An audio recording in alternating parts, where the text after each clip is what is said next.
Hi guys, welcome to explore with Rishi. ఈరోజు మనం టమాటా పచ్చడి ఎలా చేసుకోవాలో చూసుకుందాం. ఈ టమాటా పచ్చడి దోశల్లోకి, ఇడ్లీల్లోకి, అన్నంలోకి చాలా బాగుంటుందండి. సో ఫస్ట్ ఒక ప్యాన్ హీట్ చేసుకొని దాంట్లో తగినంత ఆయిల్ వేసుకొని మంచిగా హీట్ చేసుకోండి.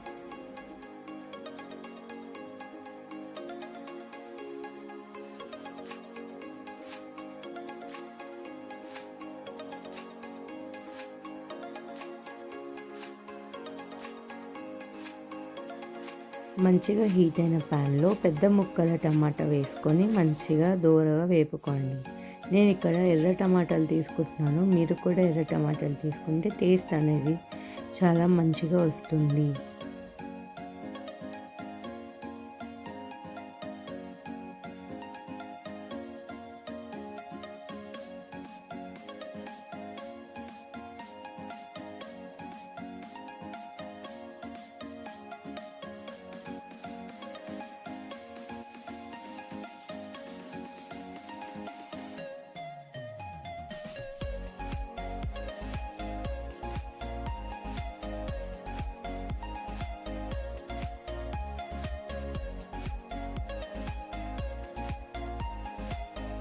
టమాటాలు కొద్దిగా లైట్ వాటర్ వదిలినట్టు అయినాక దాంట్లో పచ్చిమిర్చి వేసి మంచిగా వేపుకోవాలి.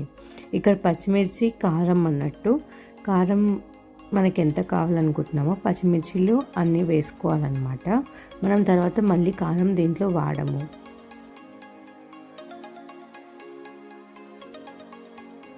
దాంట్లోని మంచిగా కట్ చేసుకున్న పుదీనాను వేసి మంచిగా వేపుకోండి.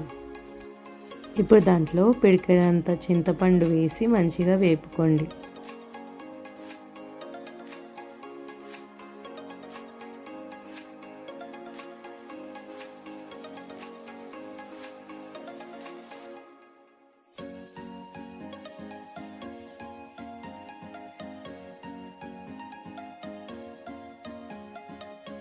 ఇప్పుడు వేగుతున్న దాంట్లో కొద్దిగా జీలకర్ర ఇంకా ధనియాలు వేసి మంచిగా వేపుకోవాలి.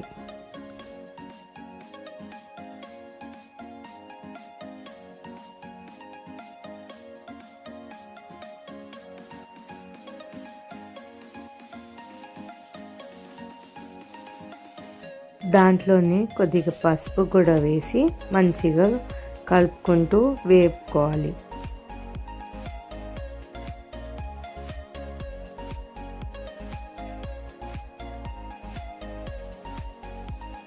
ఇప్పుడు మూత పెట్టి మంచిగా మగ్గనిచ్చుకోండి. అదంతా మగ్గినాక చల్లార్చుకోవాలి. చల్లార్చుకొని మిక్సీ జార్లో మెత్తటి పేస్ట్ లాగా పట్టుకోవాలి.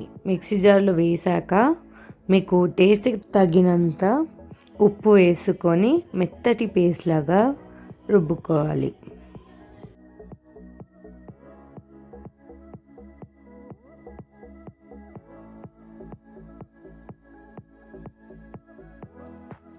ఇప్పుడు ఒక కడాయి తీసుకొని దాంట్లో కొద్దిగా ఆయిల్ పోసి జీలకర్ర, ఆవాలు, ఎండుమిర్చి, కరివేపాకు వేసి పోపు వేయండి.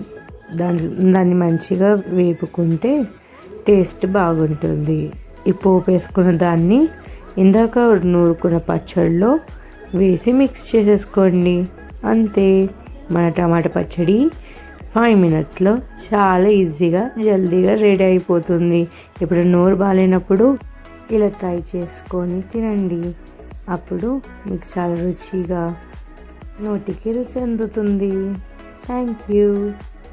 మీకు కానీ వీడియో నచ్చినట్టయితే లైక్, షేర్, సబ్స్క్రైబ్ చేసుకోవడం మర్చిపోకండి. ఇలాంటి వీడియోస్ కోసం కామెంట్ చేసి నెక్స్ట్ ఏం రెసిపీ కావాలో కామెంట్లో తెలపండి.